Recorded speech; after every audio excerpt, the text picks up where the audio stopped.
Baik, ini saya berhasil bikin berapa ya?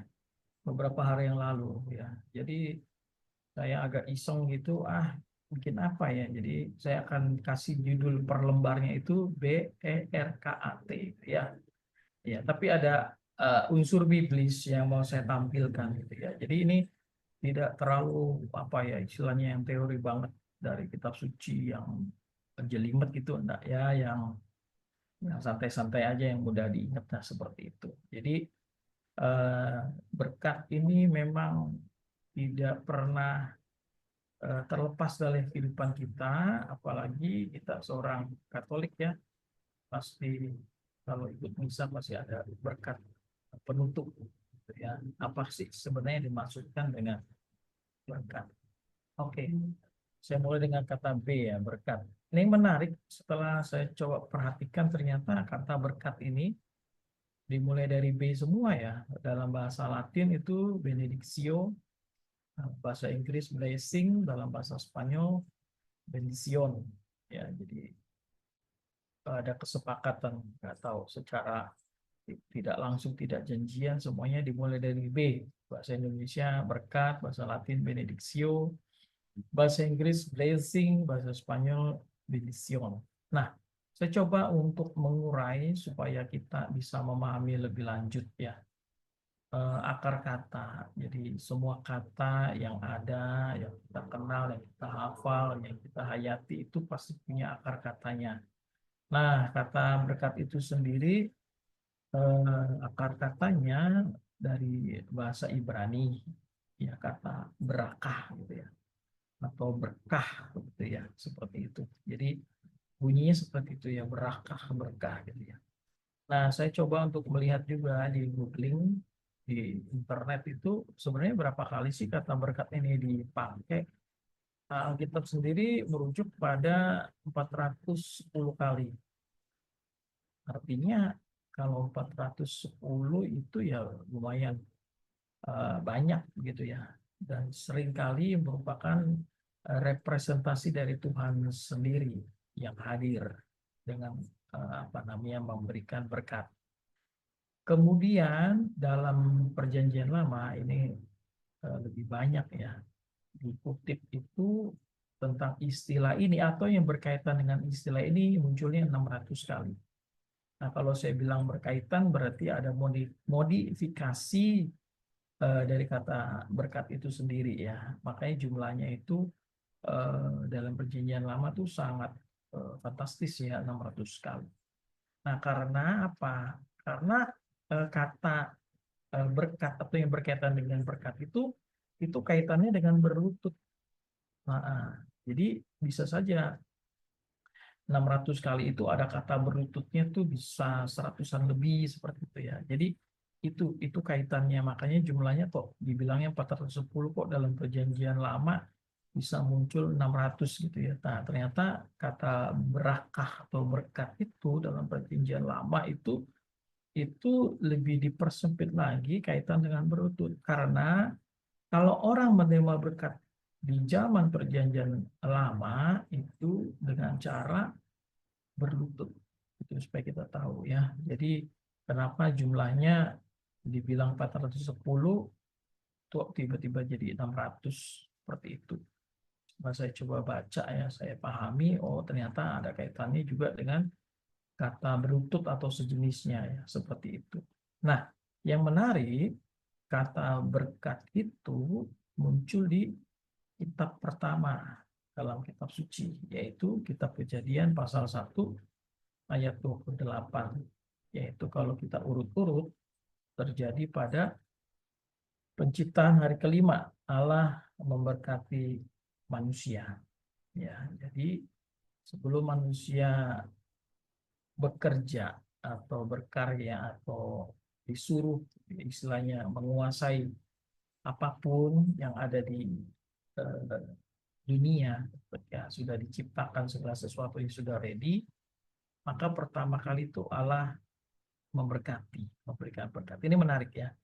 Jadi kata berkat itu muncul sekiannya 410, lalu 600 kali itu kaitannya dengan berlutut, lalu juga muncul di Kejadian 1 28. Nah, berkat itu sendiri punya definisi. Kalau kita definisikan secara sederhana, maka berkat adalah segala sesuatu yang diberikan kepada seseorang, ya, baik itu berasal dari Tuhan maupun juga berasal dari orang lain. Rupanya atau bentuknya itu materi maupun juga karunia rohani. Ya, jadi berkat itu atau blessing itu segala sesuatu yang diberikan kepada seseorang, baik dari Tuhan maupun orang lain, berupa materi maupun karunia rohani. Jadi berkat bukan melulu yang bersifat materi, melainkan juga karunia-karunia rohani. Kemudian fungsi berkat adalah mendatangkan kebaikan ataupun juga keselamatan bagi orang yang menerimanya. Ya, jadi konteks berkat ini kalau dalam kitab suci selalu dikontraskan dengan yang namanya kutuk. Ya, tapi kita tidak bahas itu ya, kita hanya bahas berkat. Jadi sekali lagi di slide ini menarik sekali, kata berkat dimulai dari B, ada unsur E-nya juga gitu ya, dalam bahasa Indonesia, Latin, Inggris, Spanyol. Kemudian di kitab suci dipakai 410 kali dalam perjanjian lama. Istilah-istilah yang berkaitan dengan berkat termasuk juga berlutut itu sekitar 600, dan muncul kata berkat itu memberkati itu di Kejadian 1 ayat 28 ketika terjadi penciptaan hari yang kelima dalam memberkati manusia. Ini slide yang pertama dimulai dengan B. Slide yang kedua E. Kenapa saya sebut eskatologi? Nah, hidup dalam berkat Tuhan merupakan tentu saja harapan impian semua orang beriman. Ya, sudah pasti mau hidupnya diberkati oleh Tuhan. Maka semua orang beriman pasti tujuannya sama, hidup dalam berkat Tuhan, hidup dalam anugerah dari Tuhan sendiri. Nah, ngomong-ngomong tentang eskatologi, ini apa sih? Nah, ternyata begini, eskatologi itulah bagian dari teologi dan filsafat yang mempelajari secara khusus itu peristiwa masa depan dalam sejarah dunia. Juga dalam hal ini kaitannya dengan keyakinan tentang peristiwa atau kejadian akhir hidup manusia, ya. Seperti kita ngomongin soal kematian, soal hari kiamat seperti bacaan hari Minggu kemarin ya, dan juga hari-hari pembalasan. Ya, ini cocok sekali dengan akhir tahun liturgi kemarin ya, tahun B, yang diawali dengan bacaan-bacaan yang tentu saja merujuk kepada peristiwa-peristiwa yang akan datang ya, kejadian, peristiwa gempa bumi, ya, penyakit dan seterusnya. Nah, tentu dalam konteks eskatologi Kristen, peristiwa yang dimaksud sebagai peristiwa yang trending atau utama adalah kedatangan kedua Kristus. Nah, yang menarik juga di dalam Perjanjian Lama itu ada kitab Daniel yang merupakan kitab yang paling eskatologis. Nah, karya Yesus pada kedatangannya yang pertama berciri tentang akhir zaman. Ya, oke, karya Yesus pada kedatangannya berarti banyak hal yang tentu saja menggiring ya, misalkan pada bertobatlah sebab kerajaan Allah gitu kan, seolah-olah akhir zaman ya. Kemudian juga berkat-berkat yang dikaruniakan, berkat yang berciri tentang akhir zaman ya. Jadi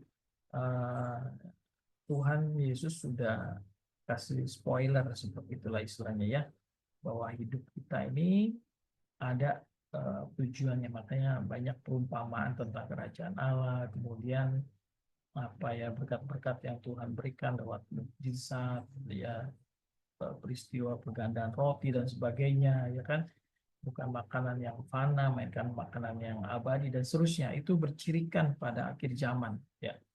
Nah, kemudian tentang hidup, kematian dan kebangkitan Yesus Kristus itu sendiri memulai penggenapan zaman Mesias itu sendiri. Ya, hidup mati kita sudah, tapi bangkit belum. Nah, Tuhan Yesus alami hidup, kematian, dan kebangkitan.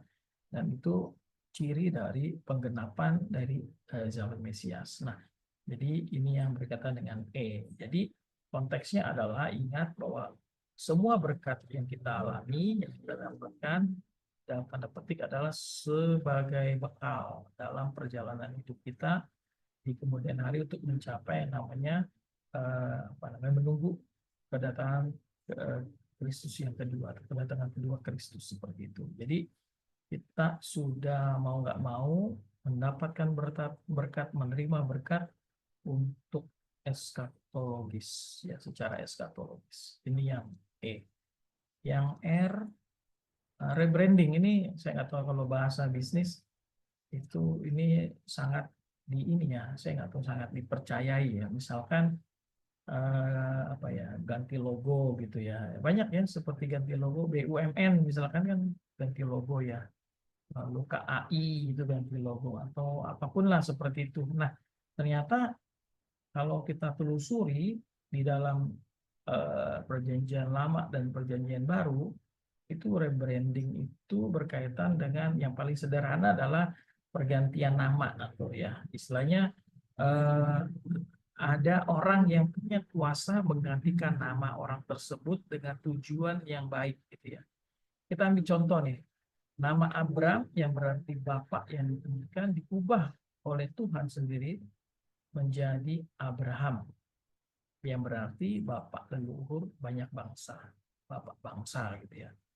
Kemudian nama istri Abraham dari Sarai, ya dari Sarai yang artinya permaisuriku, diubah juga menjadi Sarah yang artinya ibu bangsa-bangsa.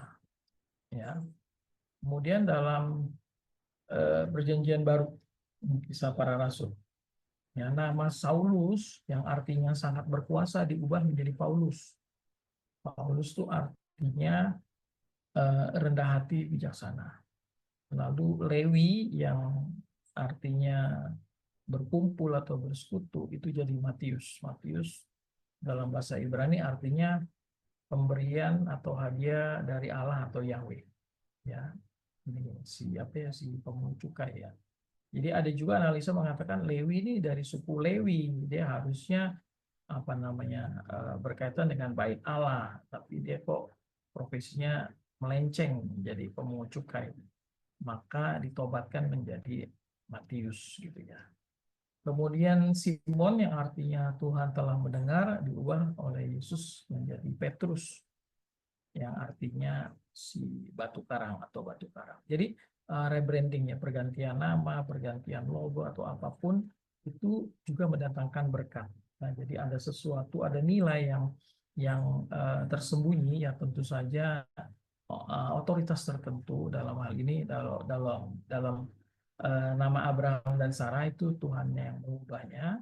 Kemudian Paulus, Matius, dan Petrus adalah tentu saja dalam ini Tuhan Yesus. Nah, rebranding ini juga punya makna untuk mendapatkan berkat itu sendiri. Ya, BERK-nya kehendak Tuhan.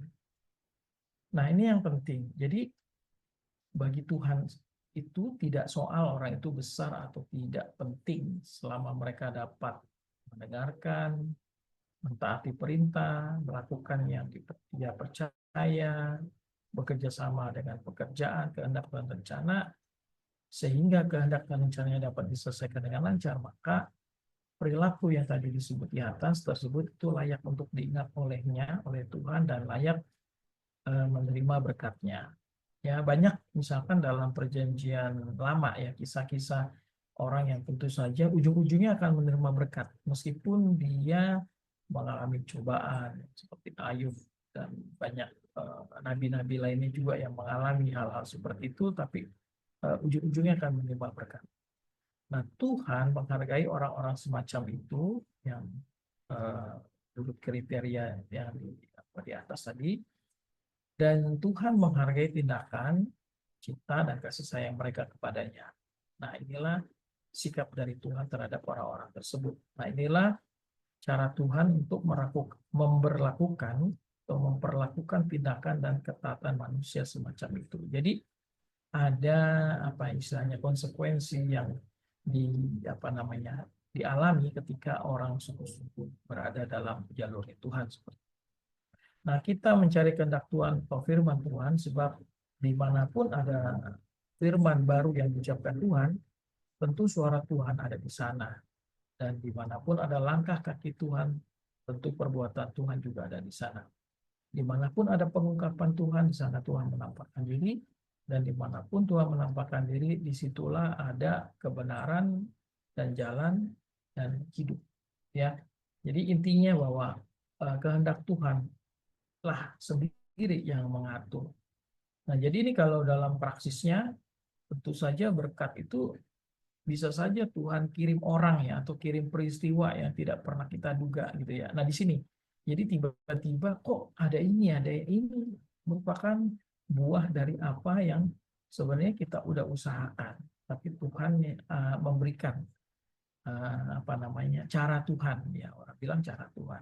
Maka dari itu Tuhan sudah memperhatikan setiap kita ketika kita sudah berusaha mati-matian semacam itu ya, atau ada saja kejutan atau surprise itu dalam hidup yang kita tidak pernah duga, tapi kok Tuhan bisa berikan jalan semacam itu. Dalam kehidupan pasti banyak contoh. Nah, maka yang berikut adalah kaitannya dengan arahan Tuhan. Jadi kehendak Tuhan itu kaitannya juga dengan arahan Tuhan. Nah, saya ingin mengambil contoh dari kitab Ulangan, ini menarik sekali ya, 28 ayat 1 sampai 8, 13 sampai 14. Intinya begini, jika engkau baik-baik, yaitu mendengarkan firman Tuhan Allahmu, lakukan juga dengan setia segala perintahnya yang disampaikan padamu pada hari ini, maka Tuhan Allahmu akan mengangkat engkau di atas segala bangsa di bumi. Segala berkat akan datang kepadamu dan menjadi bagianmu. Menjadi bagian itu artinya sudah menyatu gitu ya.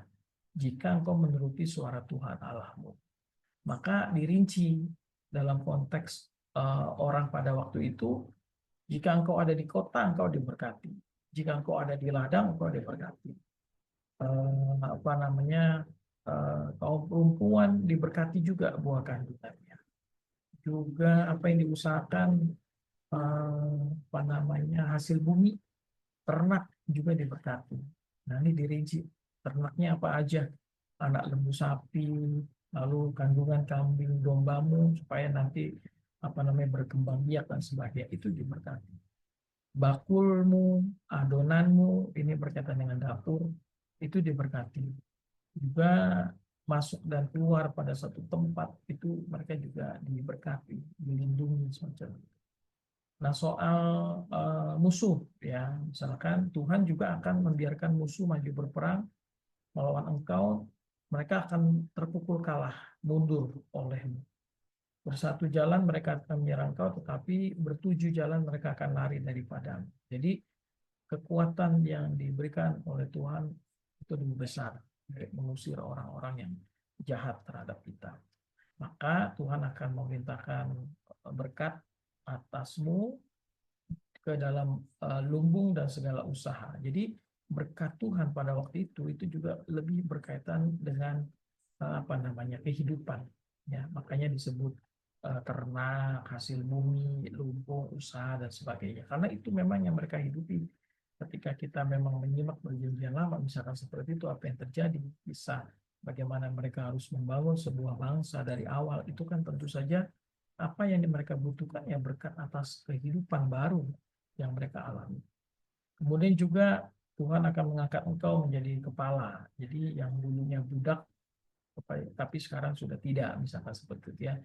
Tetap naik dan tidak akan turun apabila engkau mendengarkan berita Tuhan yang disampaikan dan seterusnya. Tidak akan menyimpang ke kiri atau ke kanan jika ikut perintah dan seterusnya, dan taat beribadah kepada Tuhan. Jadi kehendak Tuhan yang tadi bisa terjadi ketika Tuhan memberikan arah sedemikian, maka banyak berkat yang melimpah. Dan kitab Ulangan pasal 28 itu sudah menunjukkan bukti bahwa semua lini kehidupan itu diberkati jika mendengarkan firman Tuhan dan melakukan dengan setiap perintah yang disampaikan kepadanya. Oke. Dan yang terakhir BERKAT. Nih, si siapa nih? Seorang penyair atau penulis inspiratif namanya Shane Elder. Dia mengatakan tidak ada kebetulan. Acap kali misteri hidup kita terungkap itu setelah semua terjadi. Ya, ini benar ya. Setelah semuanya terjadi, oh ternyata ini toh gitu. Nah, saat itulah kita sadar dan menerima ketentuan takdirnya. Namun ada juga ternyata yang terlanjur di kubangan penyesalan, isinya menggerutu, mulai mengeluarkan jurus saling menyalahkan dan sebagainya. Kalau yang terjadi seperti itu, maka ujung-ujungnya hidupnya tidak tenang, bergejolak, meresahkan dan seterusnya. Nah, kalau misalkan disadari itu menjadi ketentuan takdir, itu berbeda dengan apa namanya melawan atau menggerutu. Ya, jadi misteri hidup kita itu dua saja kemungkinannya, atau menerima atau menolak seperti itu. Nah, kadang apa yang kita harapkan belum tentu itu yang terbaik. Tetapi ternyata Allah berikan yang kita butuhkan. Nah, nanti kita bisa bisa apa ya flashback ya. Betulkah kalimat ini? Allah berikan yang kita butuhkan, tapi kita maunya yang terbaik seperti. Nah, kadang yang kita dapati dalam hidup juga itu tidak sesuai ekspektasi atau harapan. Tapi ternyata Allah berikan itu yang terbaik. Ya, jadi ukuran terbaiknya Allah dan kita berbeda. Nah, di sini katakan karena tidak ada rezeki yang tertukar. Ini tentu saja misalnya dalam dunia bisnis ya. Kan ada beberapa peserta di sini atau pendengar di sini juga terjun di dunia bisnis ya. Misalkan ditipu atau dirugikan atau apapun lah. Usaha gagal atau apa. Ingat tidak ada rezeki yang tertukar misalnya. Nah, terakhir, tiap kejadian itu pasti punya hikmah. Pasti. Sebab dalam hidup tidak ada yang kebetulan bagi orang beriman. Semua yang terjadi terbaiklah untuk kita. Maka percayalah Allah itu maha baik. Nah, dia sudah mengaturnya. Bagi kita semua, tentu saja dalam hal ini, Anda dan saya perlu untuk mengerti bahwa setiap kisah itu menyimpan hikmahnya. Ya, jadi ini yang bisa saya sampaikan dari tinjauan, sebut saja tinjauan biblis ya, dari kata berkat, kemudian berkat itu mengandung makna eskatologis, kemudian juga berkat itu ternyata bisa saja rebranding, pergantian nama menjadi lebih baik lagi. Kemudian berkat itu berkaitan dengan kehendak Tuhan dan arahannya, serta kita yakini tidak ada kebetulan.